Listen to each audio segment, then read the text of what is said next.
I'm too busy because I'm about to launch on the internet. And I'm sorry, I can't focus on that right now. Let's talk about this afterwards. For me, I would be immediately saying,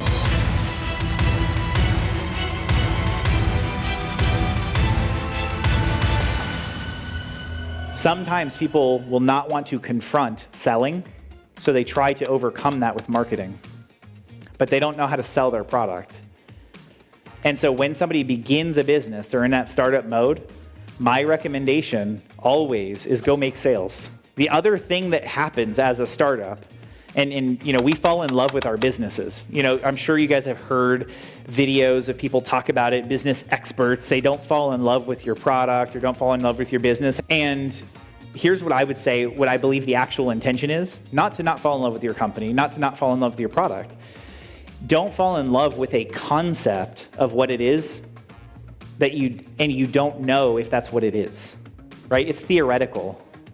If you haven't gone and sold somebody, it's theory. It's not actual real life. I want to add something to that concept. Yeah, go for it. Because a lot of you guys are just getting started with this business idea. If you have a product, don't invest money on marketing. Don't come to hire our company unless you have sold at least 100 of these products around you to your friends and family, right? So you're never too busy to. Recently, I had an experience with a person that's launching a brand, and we're helping this person launch a brand. There was another person that reached out. I'm not gonna name specifics here, but another person reached out, hey, I wanna buy your products because I'm trying to find a good gift for mothers that work at my company. And this other person said, I'm too busy because I'm about to launch on the internet. And I'm sorry, I can't focus on that right now. Let's talk about this afterwards. For me, I would be immediately saying, what's your address? Where do I meet you? Yep. When and where?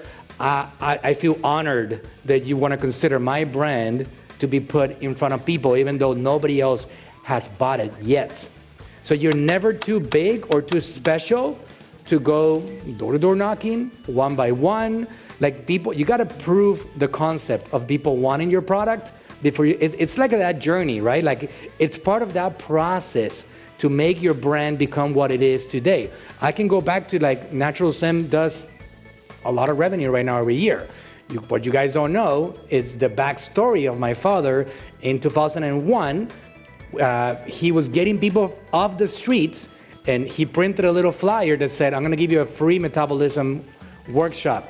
And he would, one by one, bring them into his store. Now the company is close to being 9 digits a year. It didn't start like that, right? So at the beginning stages, you gotta know that you're not too special or too big. And you can't have an entitlement because your cream was formulated in the Alpine mountains of who knows where, right? You're not too special. There's another million other people like you selling your brand unless your name is Elon Musk. And that guy stands on his own category, right? But other than that, it's that process of getting your product or service tested one by one that eventually leads to a point in which you can be like, wow, I sold 178 of my product. People liked it. They're asking for more. It's amazing. I see that people's response to it. I want to get some marketing done because this seems to be a working system. What's my next step on that journey? And I cannot emphasize that point enough for any of you guys that are getting started.